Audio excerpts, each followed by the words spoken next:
Good afternoon, and thank you for joining us for this PanCap webinar focusing on Poll Everywhere. My name is Elizabeth Tully. I'm the Program Officer for the Knowledge for Health project and for the PanCap K for Health partnership. I'm pleased to be your moderator for today's webinar. Let me extend a warm welcome to you on behalf of the partnership and PanCap's director, Mr. Derek Springer. Also with us is our Knowledge Coordinator, Dr. Shanti Singh Anthony. PanCap continues to serve as the knowledge hub for the region, and through this forum, we're pleased to share new knowledge and skills to build the capacity of our members and the stakeholders. This webinar is designed to enhance your skills in using Poll Everywhere. Before we start, a few housekeeping things to note. Your mics are muted. If you do have questions as the presentation progresses, please note them in the sidebar, in the chat section or in the question section. Following the presentation, there will be a Q&A segment, so please type those questions again in that section. Finally, the webinar will be recorded and shared on the PanCap website, on the YouTube channel, and through the social media platforms. Timothy Austin likely needs no introduction to this group, but he is the communication specialist at the CARICOM PanCap Coordinating Unit in Guyana. He supports PanCap's partnership with the Knowledge for Health project, known as K for Health, which focuses on knowledge management, sharing, and learning. Timothy has over 12 years of experience in corporate communications, public relations, marketing, advertising, and project management.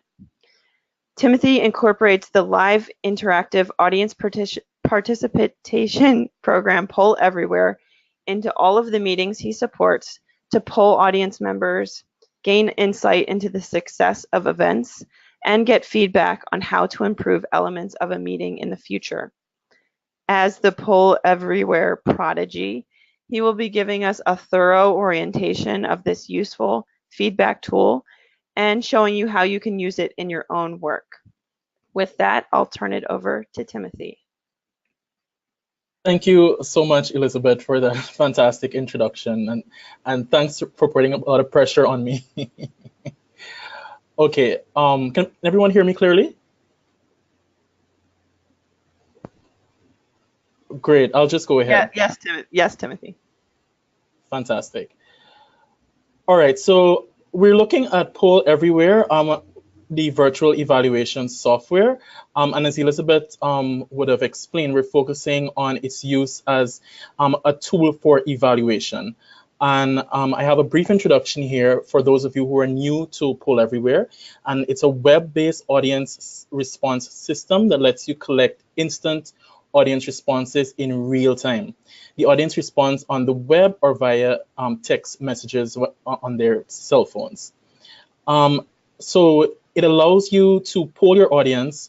You can use a cell phone number, but I just want to advise persons, especially if you're new to Poll Everywhere, that this particular option is quite, it's a hard task, and you would need to have an agreement with your cell phone provider to have this set up so you can poll your audience using a cell phone number. So I will just advise you that this is not the easiest option. So for the purpose of this webinar, we're going to be looking at using Poll Everywhere through a web browser. So as I said before, audiences can respond to your polls via any internet-enabled device. So whether it's a laptop, a cell phone, a tablet, they can use any internet-enabled device to respond to your questions. And we'll go more in depth and explain to you how it actually works. As you can see on screen, they just, using the browser, and that's what we'll be focusing on for this webinar. Using the browser, you just need to type in the link that you'll be sending them, and they'll be able to access the surveys via that link. And of course, you're asking yourself, why do I need Poll Everywhere? For those of you who are new to it, and the options are actually endless. Poll Everywhere can be used for so many tasks. There are Q&A panel discussions.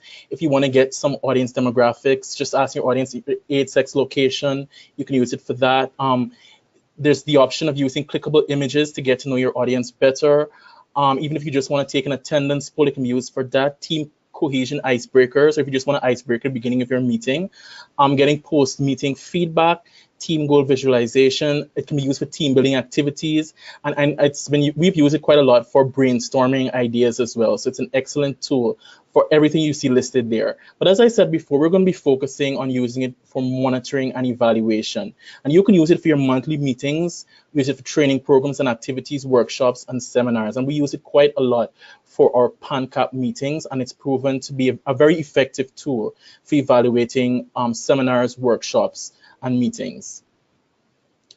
So what would you need if you're going to use Poll Everywhere? Of course, I want to stress bandwidth and Wi-Fi. Of course, as I said, the audience will be using internet-enabled devices to respond to your survey. So you have to ensure that whatever facility you're using, the meeting room, wherever you'll be meeting, it has a very good Wi-Fi connection, a strong Wi-Fi connection, and you have the bandwidth.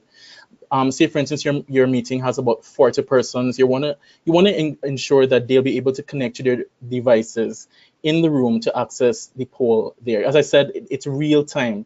So you would need to have everyone online at the same time. So if they're using their tablets, their cell phones, you need to ensure that the adequate bandwidth is available for them to access multiple devices at the same time.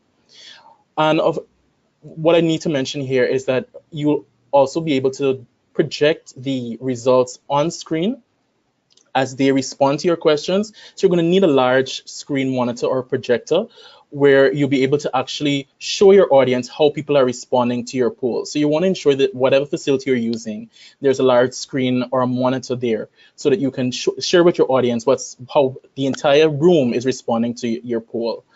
And what we usually do before every meeting or workshop or seminar, we normally send an email blast out to all the participants asking them to ensure they have their tablets, their laptops, or cell phones so that they'll be able to access our questions via Poll Everywhere. So you want to advise the audience before the meeting, to have their internet-enabled devices ready so that everyone can take part in the poll. So usually sending out an email blast before the actual meeting is a good idea. And in preparation for your poll, these are just a few tips. I'll just go through a few of them, but you're going to want to create your questions in a monitoring evaluation framework. Well, we use a monitoring evaluation framework that we create in Excel and we export as CSV files. I'll explain to you what a CSV file is a bit later. But you're going to want to, of course, create your questions in an Excel document.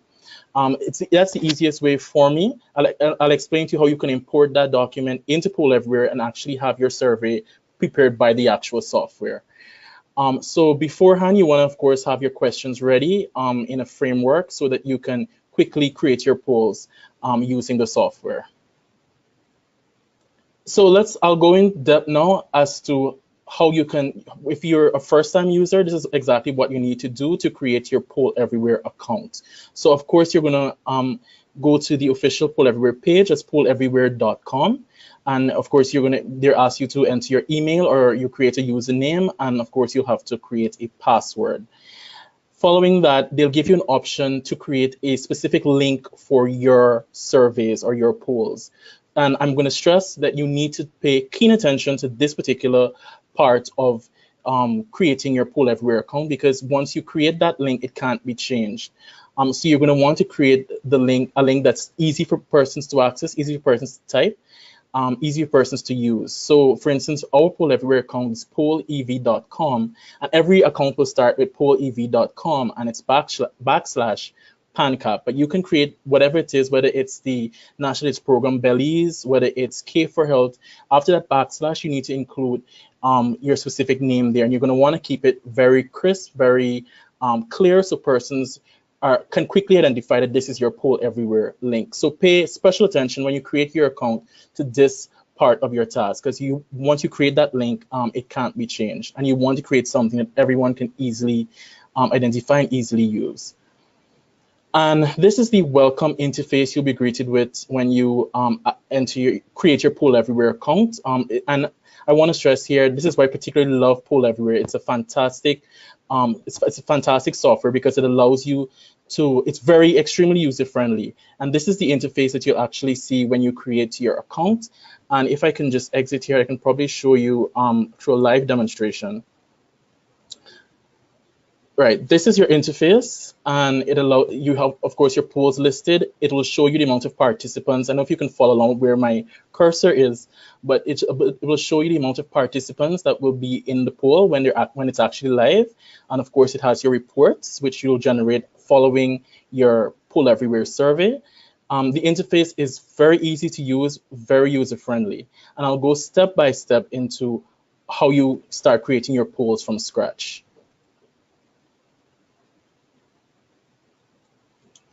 So now that you've seen the interface, the first thing you'll want to do is, of course, see what your options are with creating polls.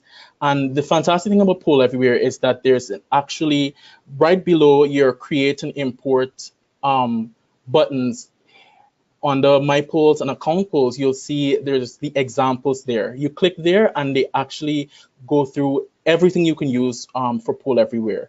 And this is the actual screenshot of what you'll get. And there's a large variety of options. And when you actually click on those, you'll be able to begin your polls. So that's why I keep stressing it's very user-friendly. One of the reasons why I love Poll Everywhere, because they actually give you all the options are listed on the examples. And of course, you can customize as you like. And as you can see, there's a question answer option, there's a multiple choice option, there are clickable images, and of course they're open-ended. And you might see more than one selection for multiple choice, but these are quite different. You have a multiple choice for panel discussion, you have a multiple choice for audience demographics. There's also multiple choice if you want to do an attendance of everyone at your meeting. If you want to do an attendance poll, that's an option there on the multiple choice. There's also multiple choice for true and false questions. So there's a variety of choices you have here. And let me just go over to the live view, and you'll be able to see how easy it is to access. So if you could follow my cursor, you're going to go on the examples, you're going to click here. And this will actually bring up all, as I said before, all the examples of the various options you have within Poll Everywhere. So if I click on the Q&A, it actually opens up the Q&A option, as you can see. And here it gives you a multitude of other options you can use for your Q&A. Well, this is a sample question here. Please submit questions for your leadership panel. But you can change your questions at any time. This is the multiple choice option where you can add your options here. This is a word cloud. I'll show you how the word cloud appears a bit later.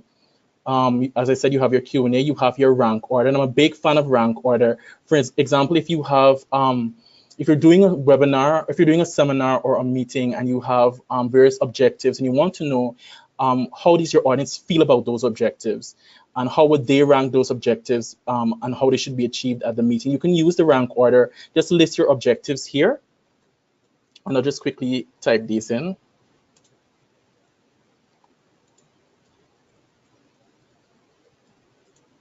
And you can give them the option. So when this shows up I'll show you how it appears to the audience a bit later, but they'll be able to drag and drop as they like in the rank order. So you can have them actually indicate to you what are their priorities during the meeting, what are their priorities during the staff seminar, whatever it is that you're hosting. So I really want to recommend using the rank order, especially if you want to get from your audience what are some of the priorities they have with regard to your seminar or your workshop, whatever it is. There's also clickable images. I'll show you some of these up close a bit later, but this is a fantastic option. You can also upload, if you follow my cursor, you can upload your own images. This goes directly to your My Pictures folder on your computer, and you'll be able to upload your own images that persons can click on. If you want to get an idea of where people are from, you can use the maps. There's a multitude of maps you can select from. There's an emotion scale. I'll go through that with you a bit later. For our doctors, there are several charts that you can use. If you're doing a seminar on identifying pain and some of the causes, you can use any of these charts to actually have your audience identify.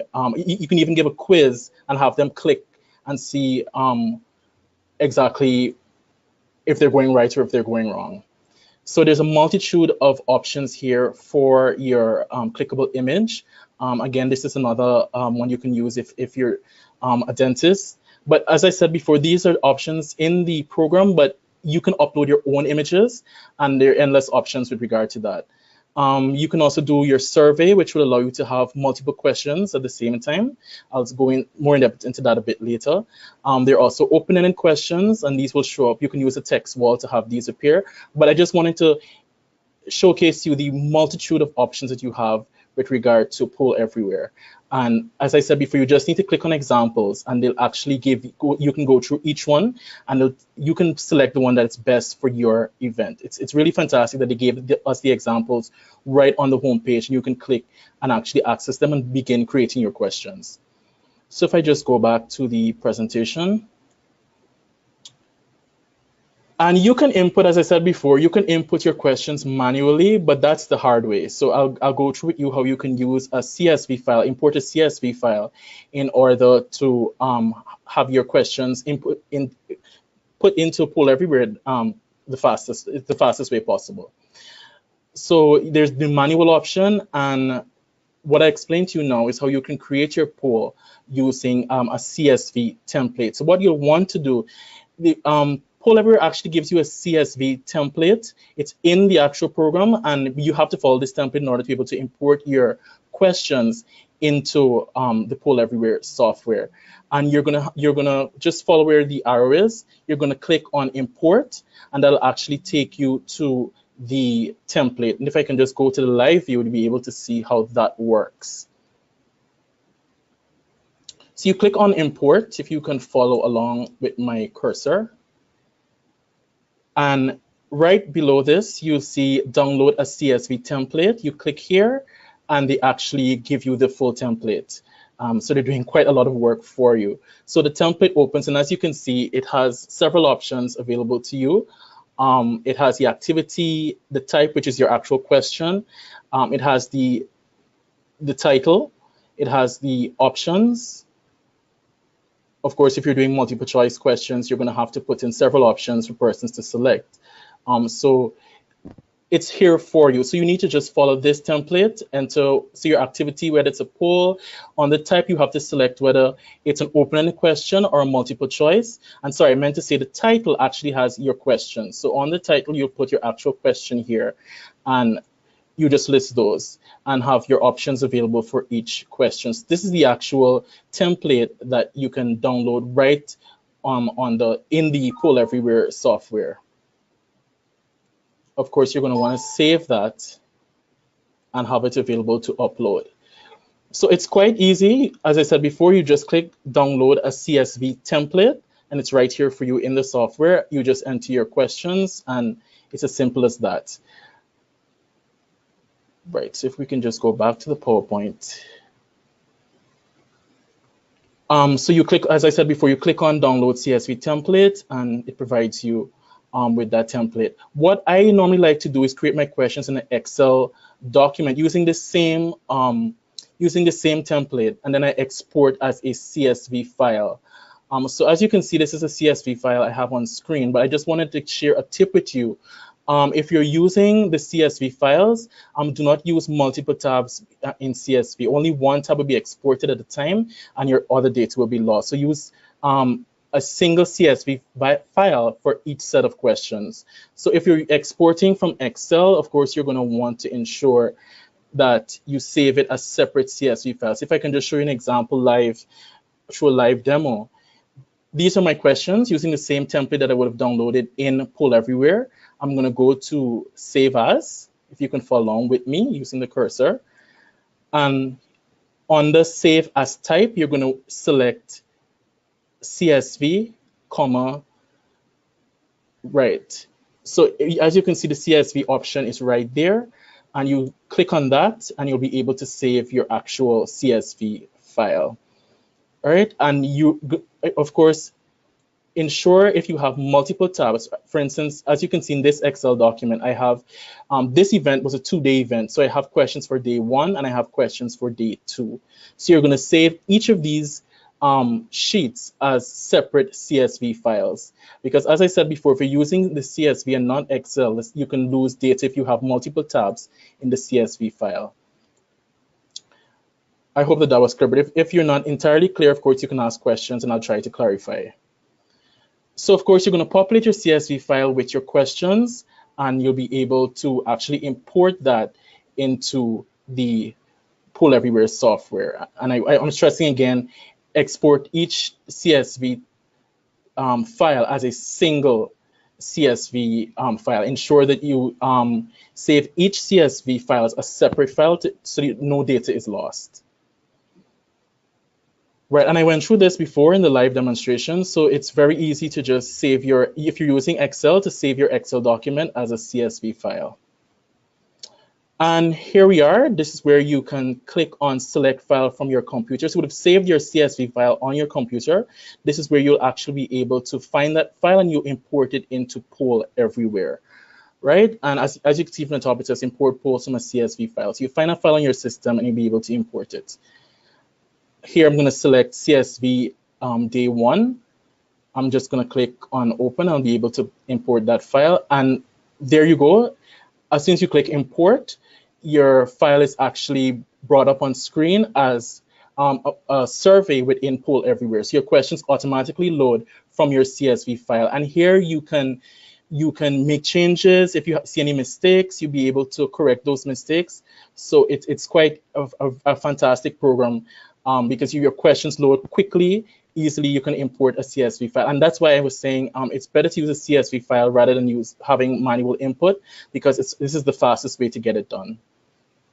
And as I said, you can make changes before you save your survey. For instance, if I wanted to use a multiple choice question, for instance, I have a multiple choice question here, but if I wanted to use a clickable image instead, I can make those changes before I save my survey. So here you can make any changes that you like. So if we go to the next slide, you'll see I can, as I said before, there are several options on the clickable images that you can use if you select that option, and you'll be able to use that as your clickable image.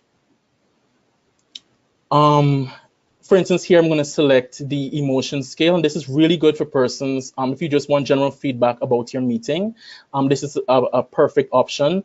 As you can see, it has the faces that they can select. I'll just give you, right.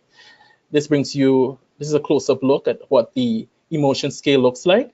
And you'll be able to select, the audience will be able to select how they're actually feeling about the meeting. And I like to use this at all meetings because it gives an overall impression of how the audience is feeling about what the presentations, how they're feeling about the materials, the presenters, and it's a really good tool to use. Of course, it's just one option I'm showing to you. There's several other options that you can utilize.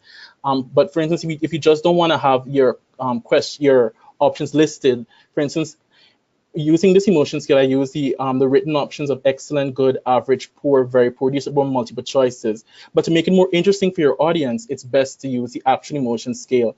Because from my experience, people respond better when you have visuals. So we use this quite a lot for some of our meetings.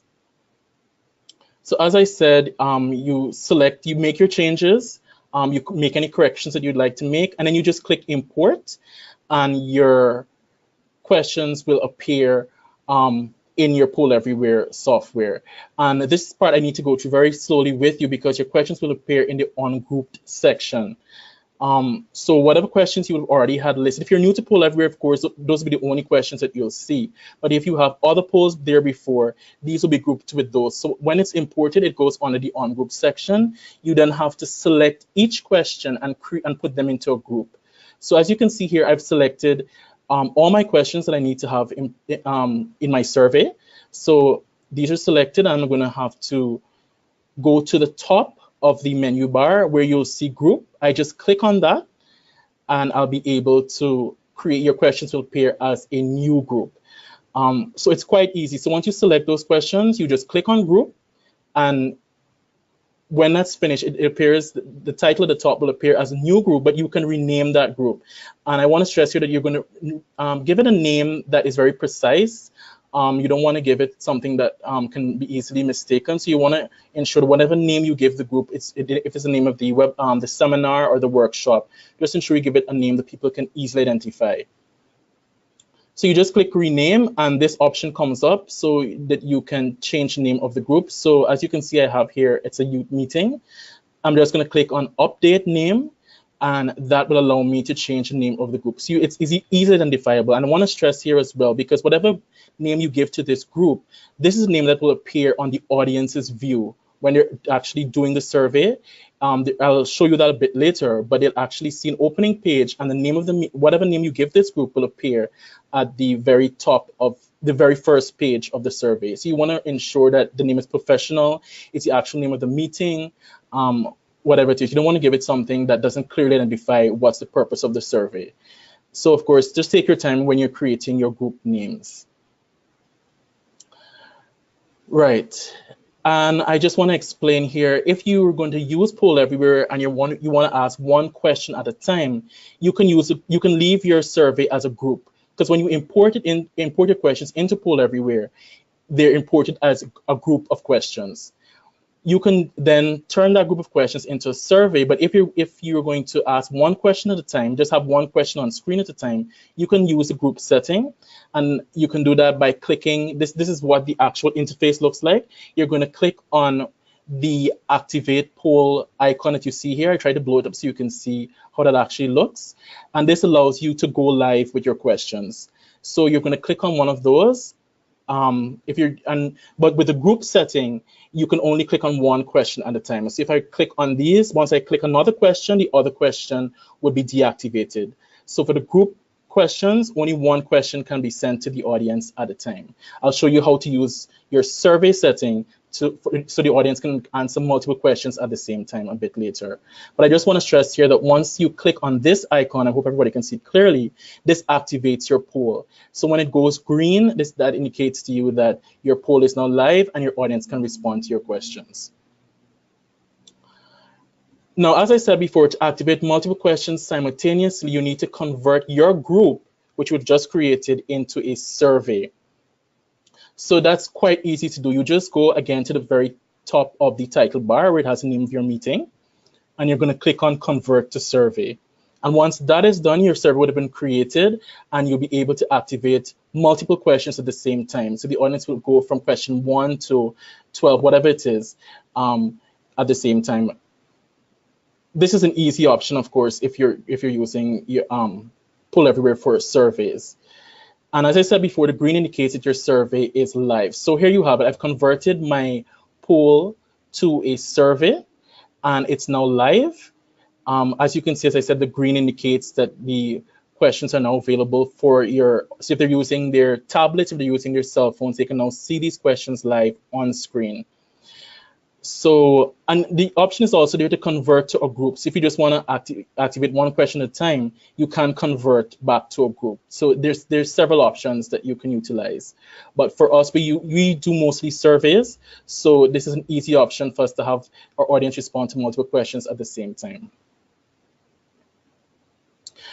And I'm now going to go through with you how your survey appears to your audience. And as I said before, I kept stressing that whatever name you give your group, ensure that it's a professional, a very clear, concise name, because this is the name that will appear, whether they're using a cell phone, a tablet, or their computers. This is how the interface will look for your audience. This is how it appears on their internet-enabled device. So as you can see, the name of the group is there.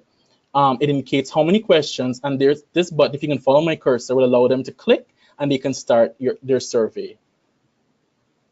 And as you can see, there's the questions load one after the other. This is question 1, and this is a multiple choice question, and they'll be able to respond by clicking on one of these options. I'll go through later whether or not you want your audience to be able to respond once or multiple times. I'll show you how you can activate that option. And I spoke a lot about the emotion scale. This is how the emotion scale will appear to your audience. So using emotion scale indicate your overall impression of today's meeting. And as I said before, this is a fantastic way of getting people to give their real feeling about how the workshop went, how the seminar was. It's a fantastic visual way of allowing them to indicate their feelings about whatever event you would have hosted. And again, this is the presentation view. So this is how your audience will actually, they'll just click on one of these faces, and it allows you to, it will, on the large screen, you will actually see how many persons are clicking. If they did not enjoy the meeting, of course, it'll be the red face. If they're neutral, it'll be the yellow face. If they're very happy with the meeting, it'll be the green face. And you can make changes before going live.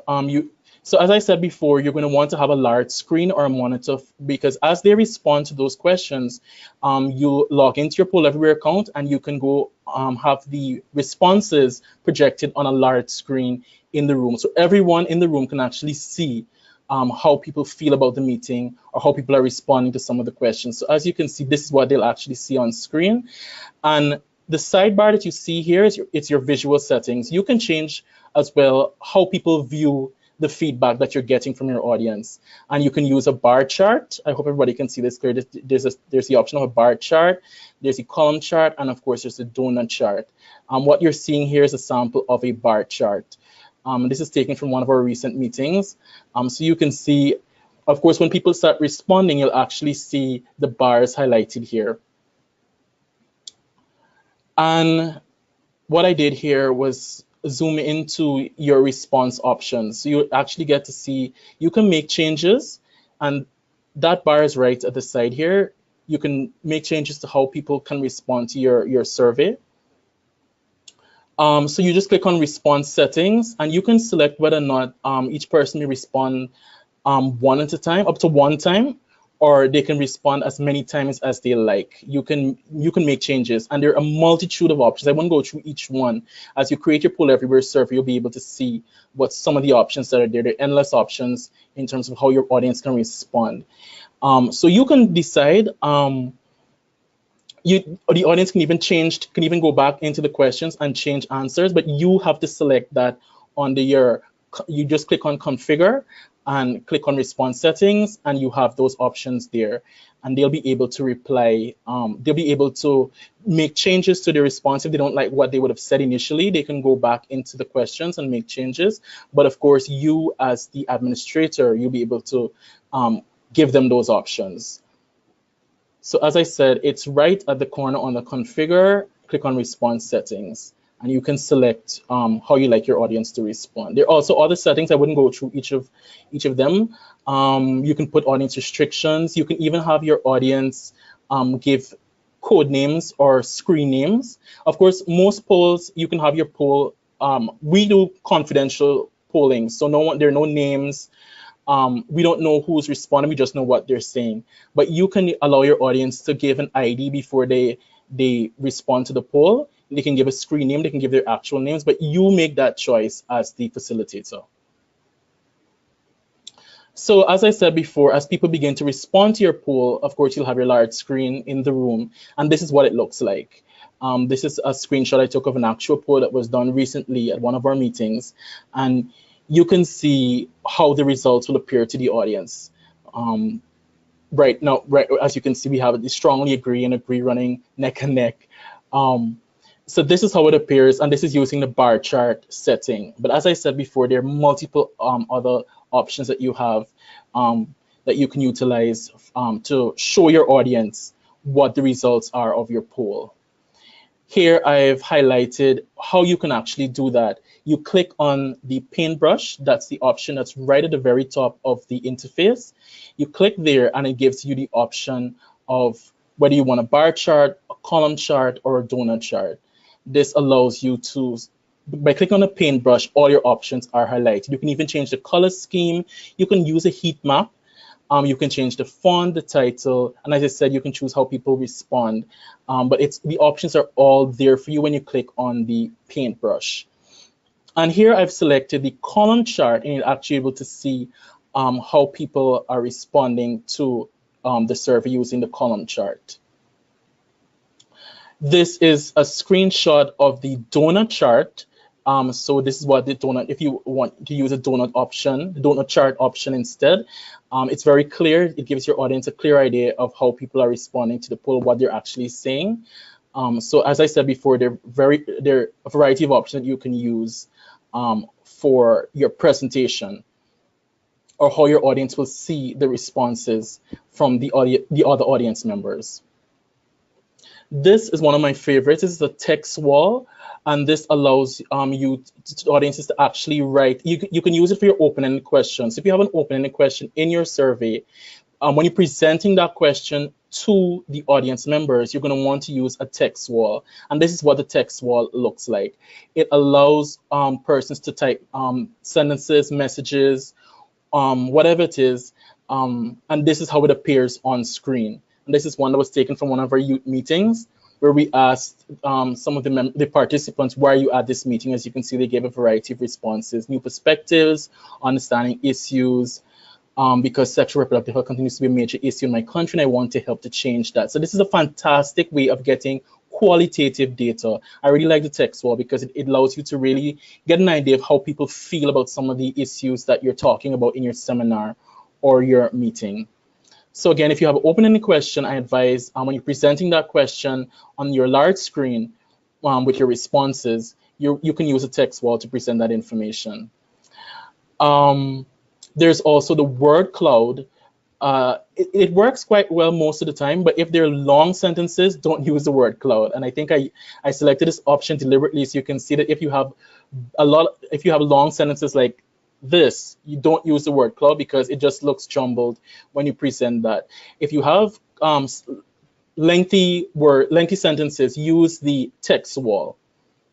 But if there's single word answers, you can use the word cloud. So if you click again on the paintbrush, here are your options for your open-ended questions. You have a text wall, you have the word cloud, if you can follow on my cursor, you even have a cluster, and there's a new option that was recently added by Poll Everywhere. They're always adding great options, spotlight, which allows you to actually spotlight some of the answers that you want to highlight to your audience as you present the responses in the room.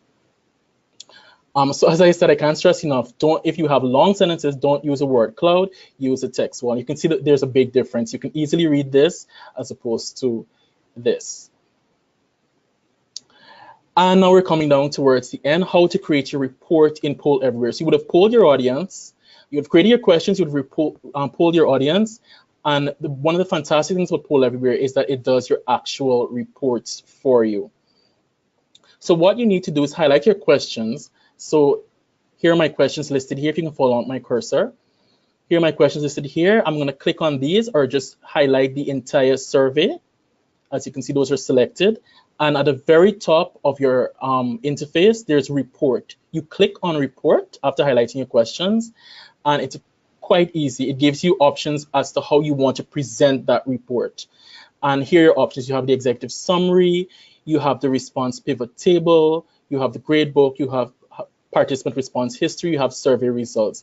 I would like to recommend to use the executive summary. This allows you, it gives a very clear visual idea. It gives you charts, it gives you diagrams as to how people would have responded to your questions. And if you're going to present this to your director, your boss, whoever it is, the executive summary is a fantastic way of presenting your poll results, whether it's at a meeting, whatever it is. The participant response history, this actually breaks down the responses by each participant. It gives you a lot of great information, but as I said before, the executive summary, you can select which one works best for you, but I just want to recommend the executive summary because this one has worked quite well for me. So you select one of these options, whichever one it is. I would have selected the executive summary, and here it is. I just gave you a screenshot of one of our past meetings. This is what the report actually looks like. And as I have at the top there, Poll Everywhere does all the work for you. It shows you the amount of polls that were taken, the participants, and it gives you, each question gives you the results, and even gives you a chart or a diagram showing those results. So it's very easy to read, very clear. Here I zoomed in on one of the charts. I try to get as big as possible so you can easily see it. But it shows you, it gives you the count of the responses, and it gives you the percentage as well. So as I said before, the executive summary provides all essential analysis that you would need for your poll, and the data is presented. It's very concise, it's very visual, it's well done, and this is one of the great options you have in Poll Everywhere. It does the reporting for you as well. Right. So I just want to stress, you decide which report style works best for you. But it's really fantastic that they do actually all the work for you. You're able to select your report, and it gives you a breakdown of all the responses. I wasn't able to give you because most of our information is confidential. So I just did one screenshot of a report that we would done recently, and this shows you how it's presented to your audience.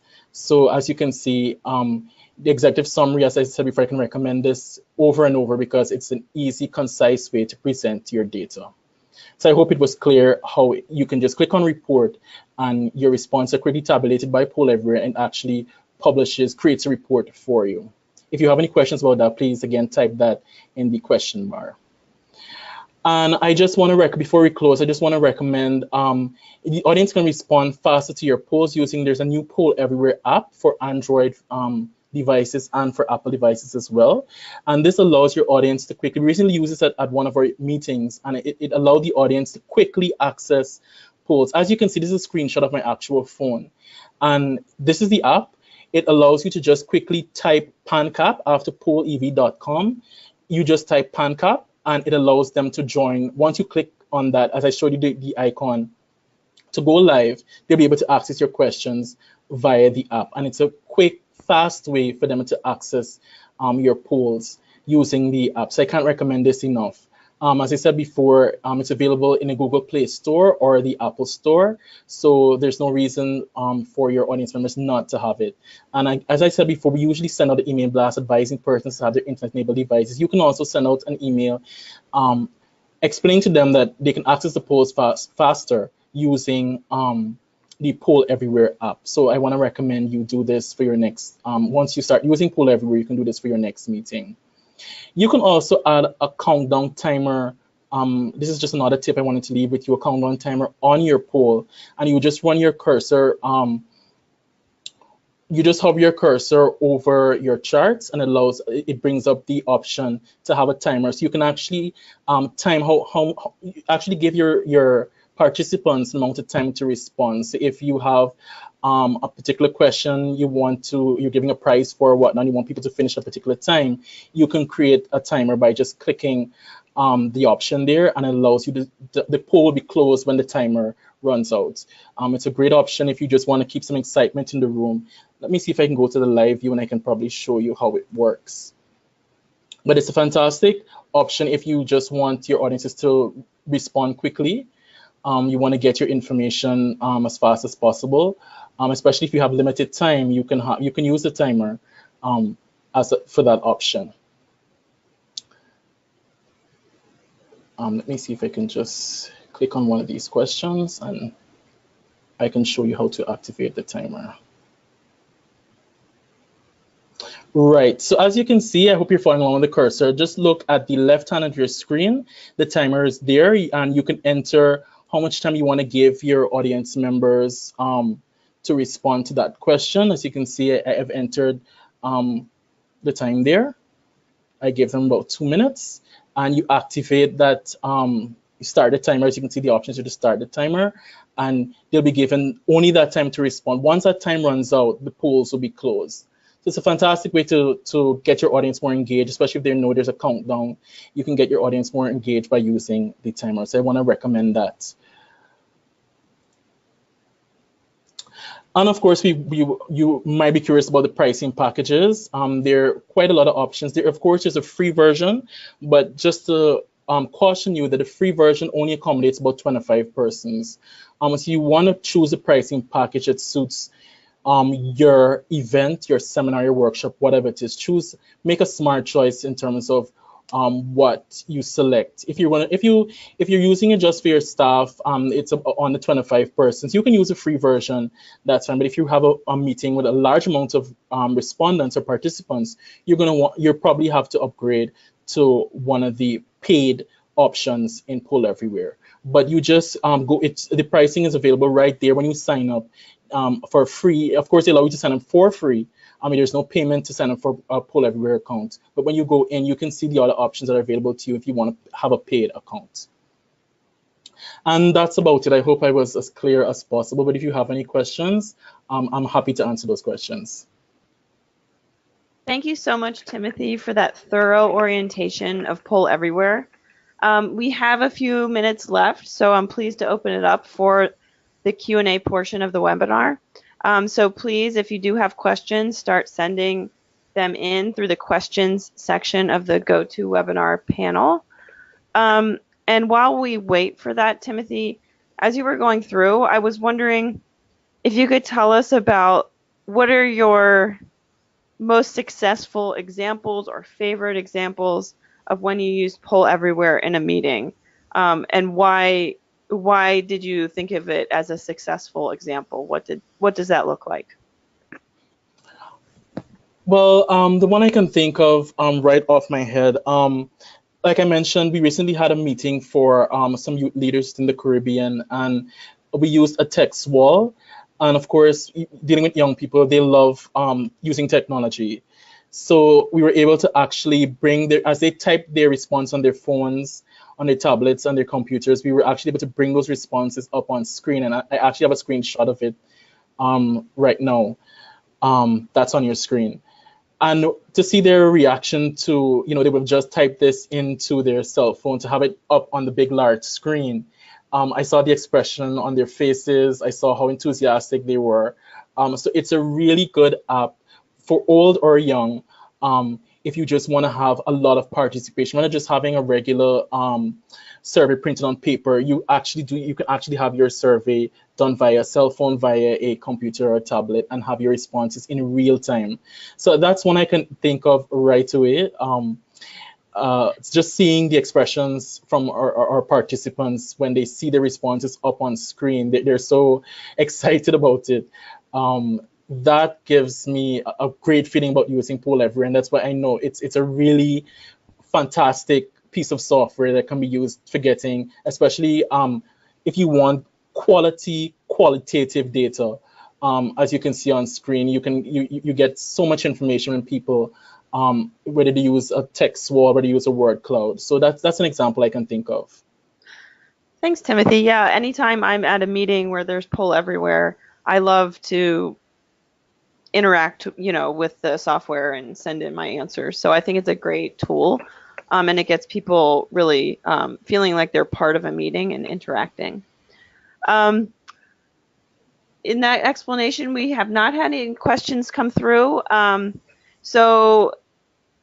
here we go. I was about to call you out, Jarrett. Jarrett from Johns Hopkins Center for Communication Programs is asking, do you ever keep the responses hidden during a meeting? Is there ever anything that's more sensitive that you might not show up on the screen? Thank you so much for that question. That's a fantastic question. Yes, they are instances where we have sensitive data or sensitive responses that we would not share with the entire audience. Of course, you're going to want to speak with your team beforehand. So you know what questions you present and what questions you will not present on your large screen. And as I said, one thing that we use quite a lot is the emotion scale to just give an overall impression of the meeting. So if you have specific questions that you don't want to share, of course, you keep those hidden. But this emotion scale allows you to just pull your audience to get their overall impression of the meeting. So you can show this on screen. Any other sensitive questions, you'll leave that out. Of course, it's important to select which questions you want to share with your audience and which questions are sensitive. So we make that, as we brainstorm or plan for our seminars or workshops, whatever it is, we of course decide what information, what responses we'll share live in real time, and what responses that we will go over as a team after the meeting. Great, Timothy. Thanks. We have another question in from Daniel. He's from the K4Health project as well. What happens when there's poor network connectivity? What, if anything, can be done to get over that challenge? Well, as I stressed at the beginning of the presentation, it's really important that before your meeting, you go to the whatever facility you're using, whatever room, whatever it is, and of course you find out about the bandwidth and Wi-Fi. Because, for instance, if you're going to have about 30 persons in the room responding at the same time, you're going to require a lot of bandwidth. You're going to require very excellent Wi-Fi. So without that, you really have no options, because as I said, the Poll Everywhere is an internet-based application. You're going to need the internet to use it. Not just bringing the responses live on screen in real time, but it's really for the persons who are responding, because remember, you're going to have multiple devices on the network at the same time. So you're going to have many people on their tablets, many people on their laptops, their cell phones. And so once the internet connection is not good, persons are not going to be able to respond. So you need to check your bandwidth in your Wi-Fi before you actually launch your survey or have your event. It's important to do that before launching your survey, because you don't want persons not being able to connect to the survey because the internet is bad, and then persons feel disenfranchised, or they feel upset that they weren't able to contribute their responses. And that can be very bad outcome. So I want to stress, of course, check your bandwidth, check your Wi-Fi before any event where you're using Poll Everywhere. So in that case, if there is poor net connectivity, maybe go the old-fashioned route of paper. Yeah, and that's something I should have probably added in, because this, of course, SurveyMonkey, but that's a totally different webinar. Yeah. SurveyMonkey, of course, you'll be able to collect your responses after, and you don't need to do that in real time. So there are other options if you don't want to use, if you don't have the Wi-Fi, the excellent Wi-Fi service to use Poll Everywhere. There's SurveyMonkey. So we have another question from Jarrett. Thank you. He says, what about knowledge checks? Have you integrated Poll Everywhere questions one by one into a traditional PowerPoint presentation? We have not tried that option as yet, but the option is available in the software. I didn't go through. I didn't go through that part with you because that will take some time. As I said, this is just an introduction to using it as a monitoring evaluation tool, but the option is available within the software. Perfect. Great. Thanks, Jarrett, for bringing that up. And we have a question from Christina Mena. She's asking, I'm interested in using Poll Everywhere for pre and post tests at workshops. Does it allow for individual responses to be downloaded? This feature would be useful to me as I require hard copies of my documents to be validated for M&E purposes. That's an excellent question. Thank you so much for asking. And as I would have explained when we went through the part about how to create your reports in Poll Everywhere, yes, you can. When you're finished with your poll and you click on Report, it allows you to download that report. So very great question. You can, and as I said before, there's several options. There's executive summary. But you mentioned about individual responses. There is the participant response history that you can use, and it gives you breakdown by each participant of how they would respond to each question. But as I said before, we use the executive summary. This has been successful for us. But you can download it. It downloads as a PDF document. And you can have that downloaded onto your system, and you can use it as you wish. But yes, you can download all the responses as you like, using any of the report styles that you see on screen at the moment. Great, perfect, and thanks, Christina, for asking. So it looks like we have answered all of the questions that came in, and we are close to time. So this brings us to the end of our webinar. You will receive a short survey, and I encourage you to provide feedback on this webinar. It will help us to better serve you in the future. On behalf of PanCap, the director, Mr. Derek Springer, and the participants today, let me thank our presenter, Timothy Austin, for investing in the webinar and sharing his knowledge and experience with the partnership. Thanks to all of our participants who have joined us today. And as a reminder, the webinar was recorded and will be posted on the PanCap website. Please do join us for future webinars. And finally, do continue to stay engaged with the regional response and follow us on social media. Thanks again, everyone, and have a great afternoon.